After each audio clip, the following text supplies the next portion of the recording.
ጉብኝቱ ድንገት ተሰረዘ። ከፍ ባለ ሁኔታ ሲጠበቅ የነበረው ጉብኝት በድንገትና በአጭር ጊዜ ተሰረዘ።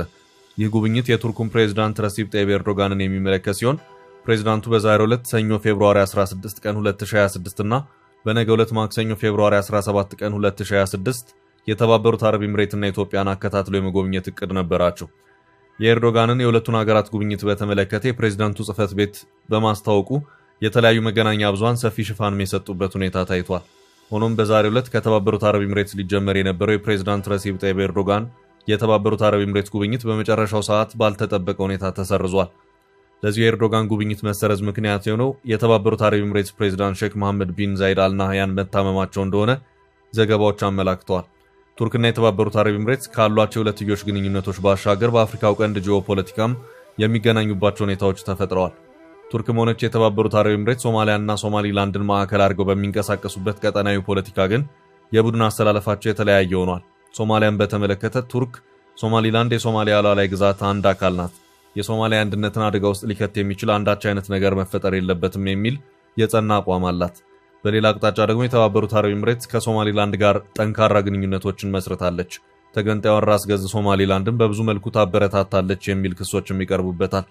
በዚህ ረገድም ቱርክና ሳውዲ በአንድ ጎራ የተሰለፉ ሲሆን የተባበሩት አረብ ኤምሬትስ በቅርቡ ለሶማሊላንድ ሀገር ያውቅና ከሰጠችው እስራኤል ጋርም ጥብቅ ግንኙነቶችን ከመመስረት ባሻገር ሶማሊላንድን በተመለከተ ሁለቱም ሀገራት ተመሳሳይና ተደጋጋፊ አቋምን እያራመዱ ነው።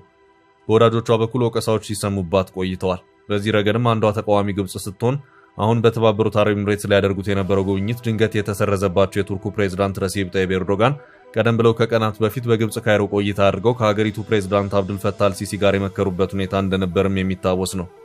አልሲሲም በተመሳሳይ መልኩ ወደ ተባበሩት አረብ ኤምሬትስ በማምራት አሁን ህመም ላይ ናቸው ከተባሉት ፕሬዝዳንት ሼክ መሐመድ ቢን ዛይድ አል ናህያን ጋር የመከሩበት ሁኔታም ታይቷል። የተባበሩት አረብ ኤምሬትስ በሳውዲ የጀርባ ግፊት በሶማሊያ የነበራትን የጦር ካምፕ እንድትዘጋ ሲደረግ፣ በአሁኑ ሰዓት ደግሞ ቱርክ ከጦር መርከብ እስከ ኤፍ-16 ተዋጊ ጀቶችና ዘመናዊ ታንኮችን ሳይቀር ወደ ሶማሊያ በማስገባት ላይ ትገኛለች። ግብጽም በአፍሪካ ህብረት የሰላም ማስከበር ስም በአየር ኃይል ደረጃ የታጠቀ ጦርን ወደ ሶማሊያ ለማስገባት ዝግጅቷን ያጠናቀቀች መሆኗን ሰሞኑን ባሳየችው አንድ ወታደራዊ ትርኢት ያሳወቀችበት ሁኔታ ታይቷል። ሶማሊያና የሱዳንን የእርስ በርስ ጦርነት በተመለከተ በቀጠናው የየራሳችን ጥቅሞች አሉን የሚሉት ቱርክ፣ ሳውዲና ግብጽ አረባዊቷ የተባበሩት አረብ ኤምሬትስ ከኛ ጥቅሞች በተቃርኖ ቆማለች በማለት የውስጥ የማግባባት ዲፕሎማሲያዊ ስራዎችን ሲሰሩ ቆይተዋል።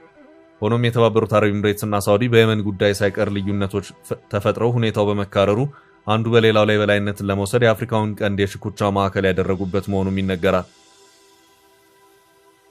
በዚህ መሃልም በእነ ሳውዲ ጎራ ያለችው የቱርኩ ፕሬዝዳንት እስኪ እንነጋገር በማለት ኤርዶጋን ወደ ተባበሩት አረብ ኤምሬትስና ኢትዮጵያ ለማምራት ቀን ቆርጠው ነበር። ይሁንና በዚህ መሃል ፕሬዝዳንት ሼክ መሐመድ ቢን ዛይድ አል ናህያን ድንገተኛ የጤና መታወክ ስላጋጠማቸው አይምጡ ተብለው ፕሬዝዳንቱ ጉብኝታቸውን መሰረዝ ግድ ብሏቸዋል። እስካሁን ባለው ሁኔታ በነገው ዕለት በዕለተ ማክሰኞ ፌብሩዋሪ 17 ቀን 2026 የተያዘው የፕሬዝዳንት ረሲፕ ጣይብ ኤርዶጋን የአዲስ አበባ ጉዞ ባለበት እንደተጠበቀ ነው። ወደ ቀጣይ ርዕስ